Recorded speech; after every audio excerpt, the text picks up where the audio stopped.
북저널리즘 위크엔드 시작합니다. 안녕하세요. 현재를 해설하고 미래를 전망하는 소식을 살펴보는 위크엔드, 이번 이야기는 김혜림 에디터가 준비했습니다. 네, 안녕하세요. 안녕하세요. 네, 제가 준비한 소식은 바로 인공지능과 미국 상원의원 관련된 이야기입니다. 어떤 이야기죠? 지금 미국 의원들이 바빠요. 지금 몇몇의 미국 상원의원들이 고위험 인공지능 모델을 위해서 독립적인 라이센스 제도를 만들고 싶어 하거든요.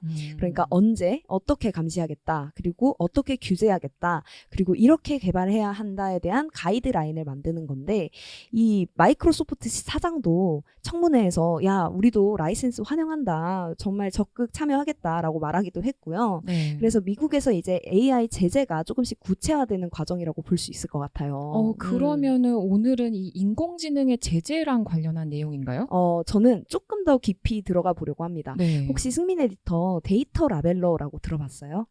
저 이거 뭔지 알아요. 그리고 비슷한 일을 해봤어요. 정말요? 어떤 일 해보셨어요? 이게 비슷하다고 해도 될지 모르겠네요. 제가 방송국에서 아카이브실에서 일해본 적이 있거든요. 네. 그때 어떤 일을 했냐면은 뉴스 그 생 영상이 들어와요. 네? 그냥 길거리에서 막 사람들 막 추운데 발 동동동동 거리면서 기다리는 영상. 그러면은 제가 그거에다가 분류를 하는 거예요. 네. 겨울철, 사람들, 횡단보도. 어머, 이런 식으로. 정확히 그거예요. 그쵸. 데이터 라벨러 이런 거 하는 네, 거죠. 당신은 데이터 라벨러였군요.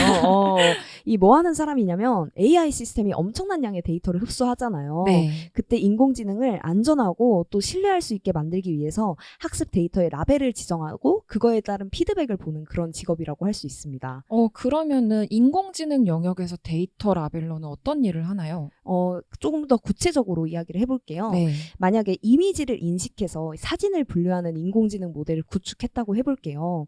근데 이 컴퓨터는 바보잖아요. 그쵸. 0과 1밖에 몰라요. 그쵸. 이 컴퓨터가 아무런 배경 지식도 없이 푸들이랑 머핀 이미지를 좀 구분할 수 있겠어요?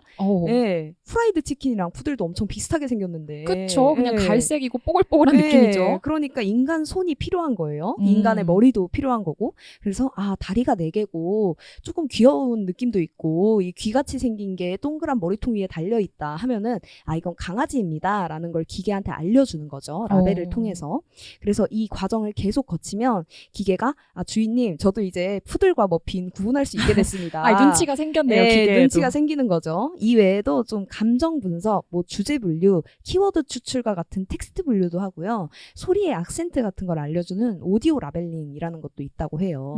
그러니까 컴퓨터가 뭔가 정보들을 제대로 분류할 수 있게 되기 전에 인간의 능력으로 이 컴퓨터의 학습을 좀 빠르고 편하게 해주는 그런 감독자 같은 역할이네요. 그쵸? 최근에 또 인공지능이 되게 핫하잖아요. 그렇죠. 투자 받으려면 인공지능이 있어야 되고. 그러니까 좀 뜨는 직업일 것 같기도 한데요. 맞아요. 인공지능 시장이 좀 빠르게 성장하면서 수요도 급격히 높아지는 직업이기도 한데요. 네. 우리나라에서는 왜 그 취준생들에게 아주 핫한 시험이었던 NCS 있잖아요.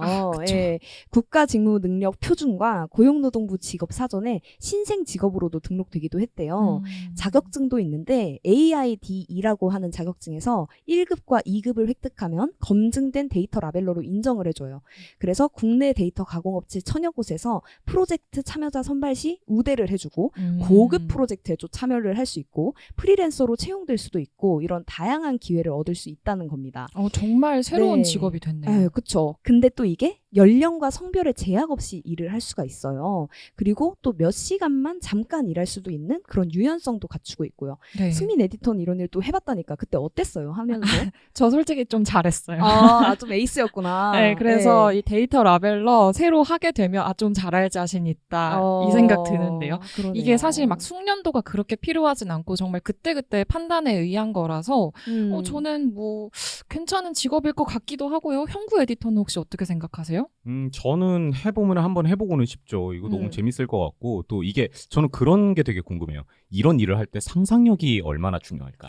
상상력이 많은 사람이 잘할까? 아니면 오히려 없는 사람이 잘할까? 이런 것도 궁금하긴 하거든요. 저도 인기 많은 직업이라고 하니까 네. 조금 관심이 가더라고요. 근데 이 미국 의원들 생각은 그리고 좀 현실은 조금 달랐던 것 같아요. 이 데이터 라벨러의 근무 조건에 대해서 미국 의원들이 조사를 하고 있는데 그 대상이 9개의 거대 기술 기업입니다.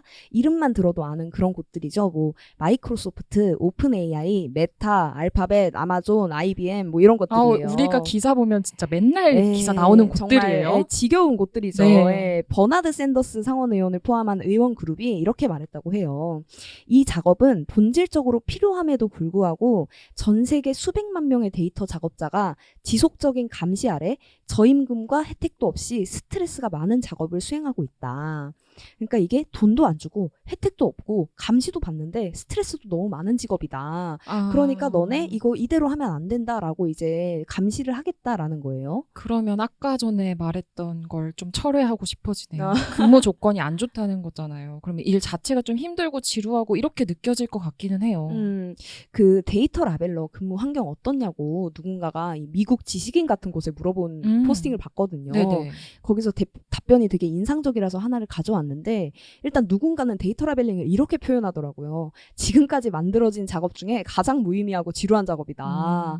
이 전통적인 블루칼라 노동직, 농장에서 일하는 사람들은 이게 왜 중요한 일인지를 상대적으로 이해하기가 쉽대요. 네네. 그러니까 내가 딴 열매가 누군가가 먹고 내가 딴 열매를 누군가가 소화하고 또 가공하고 이런 게 중요하다는 걸 알잖아요. 바로바로 눈에 보이죠. 네. 그런데 데이터 라벨링은 내가 실제로 이걸 왜 하고 있는 거지? 이 일이 왜 중요한 거지에 대한 의미를 찾기가 어려운 거예요. 뭔지 알 것 같아요. 내가 AI에 얼마나 기여하고 있는지 네. 알 수도 없고 그리고 내가 사실 AI에 기여한다기보다는 이 데이터 시스템을 한 바퀴 거쳐서 나오는 거잖아요. 그렇죠. 그러니까 데이터 라벨링 자체가 일에서 좀 효능감을 느낄 수가 없는 구조다라는 이야기를 하더라고요.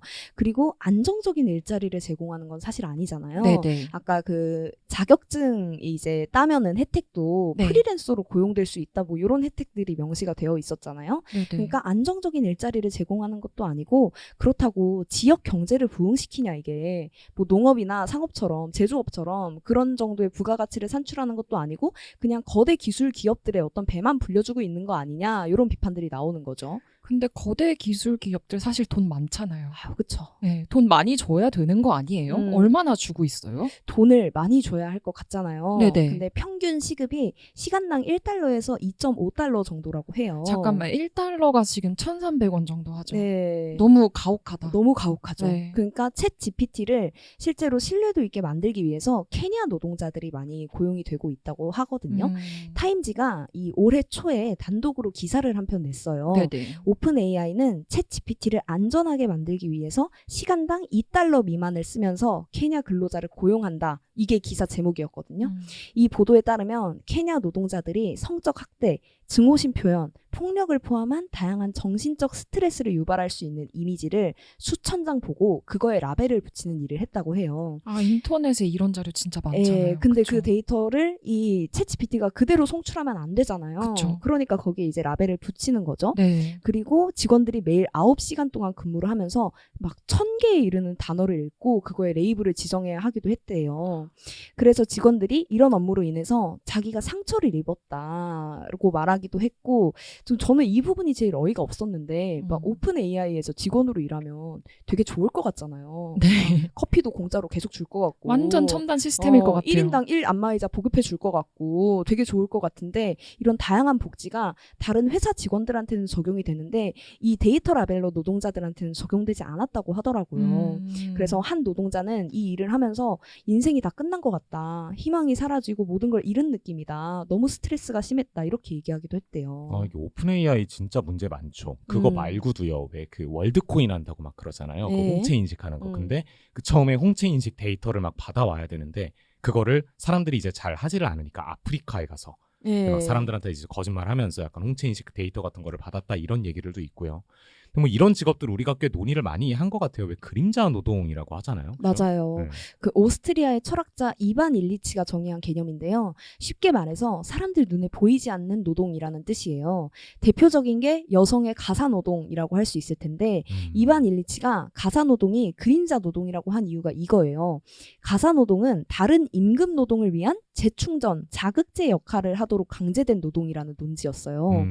GDP가 우리 엄청나게 중요한 지표처럼 소화가 되잖아요. 그쵸. 그런데 이 GDP에도 가사노동은 포함되지 않거든요. 그런 의미인 거죠. 그리고 크레이그 램버트라는 학자는 이 그림자 노동의 개념을 더 확장하는데 왜 그런 거예요? 우리가 원래는 여행을 간다고 하면 이 막 여행사에 직접 찾아가가지고 저 코타키나발루 가려고 하는데요. 네. 예, 처음부터 끝까지 좀 짜주세요 하면은 비행기도 예매해주고 호텔도 이곳이 좋으세요 저곳이 좋으세요 추천받아서 선택도 하고 그리고 코스도 직접 만들어줬잖아요. 그렇죠, 그렇죠. 그런데 이제는 플랫폼이 생기면서 소비자가 직접 에어비앤비, 호텔스닷컴 이런 플랫폼에서 자기가 호텔을 찾아야 된다는 거예요. 그 과정에서 여행업은 축소되고요. 그래서 이전에는 되게 정규적인 노동자가 했던 일이 소비자나 다른 임시적인 노동자에게 전가되는 형태도 이 그림자 노동의 개념에 포함을 시키고 있습니다.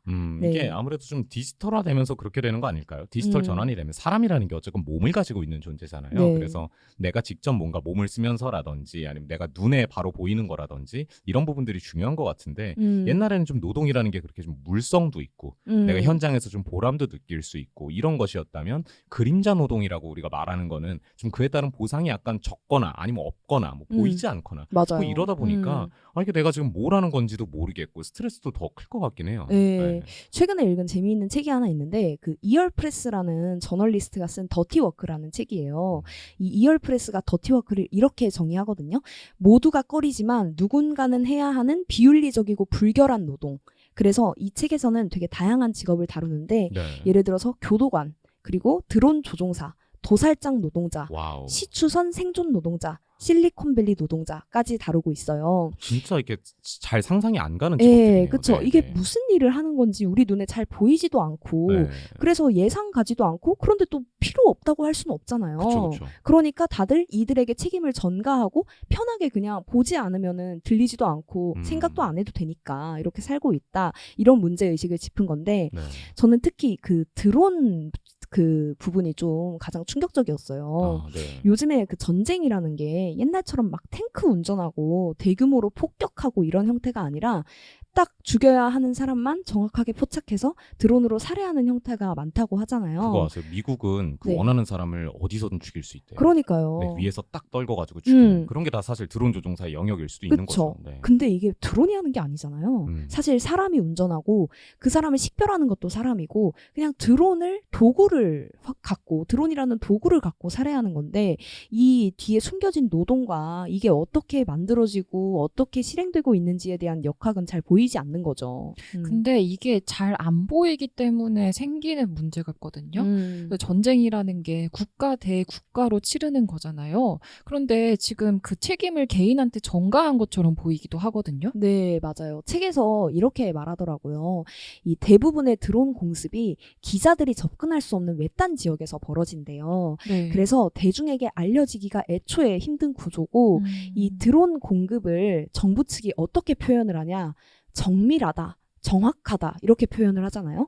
그러니까 드론 전투가 도입된 후에 전쟁이 피를 흘리지 않는 사업으로 바뀌었다는 인식이 한층 강화된다는 거예요. 딱 타깃만 정해서. 네, 그러니까 뭐 불필요한 희생은 없어 라는 식으로 매끈하게 포장을 한다는 거죠. 그렇죠.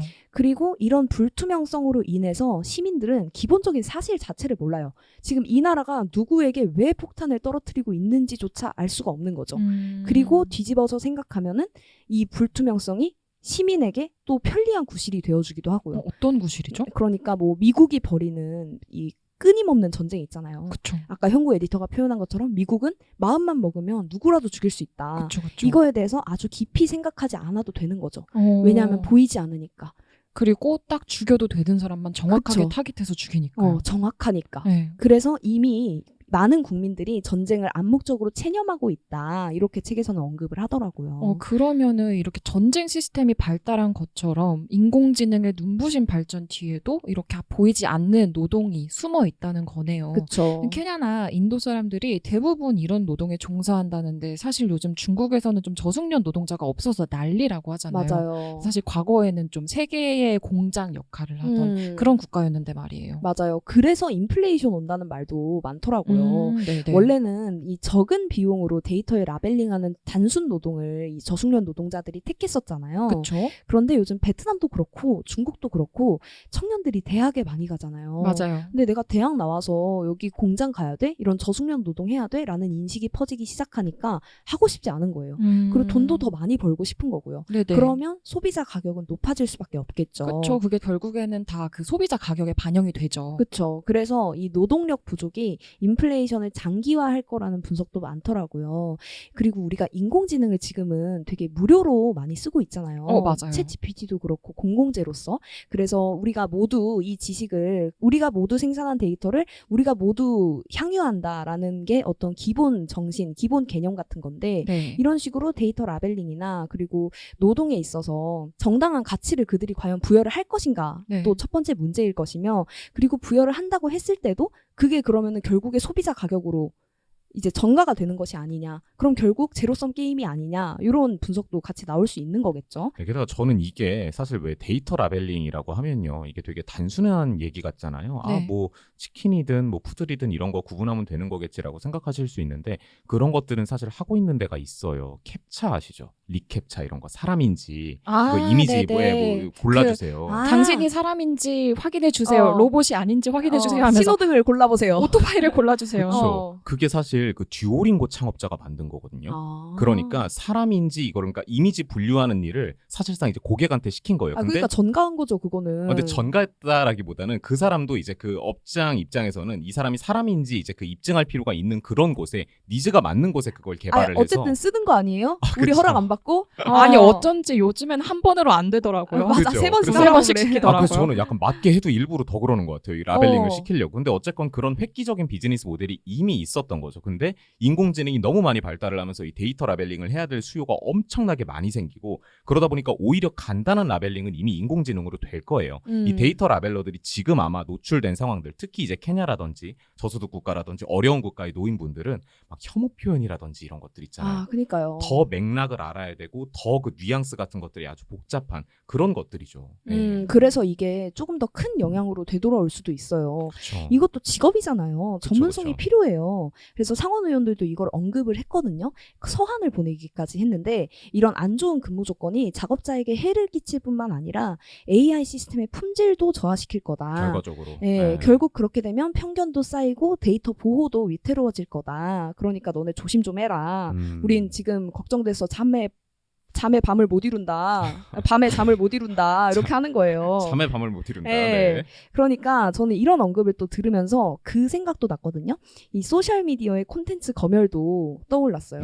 네. 예, 만약 전쟁에 지금 소셜미디어들이 콘텐츠 검열을 어떻게 하냐면 똑같거든요, 구조가. 그 제3국의 노동자들한테 정말 염가로 노동을 시켜가지고 이게 폭력적인 이미지인지 아니면 성적인 이미지인지 너가 판단해서 검열을 할지 말지를 너가 결정해라고 하는 건데 만약에 전쟁 폭탄이 터져서 나체로 대피하는 여자아이의 모습이 담긴 사진이라면 그거를 어떻게 분류하시겠어요?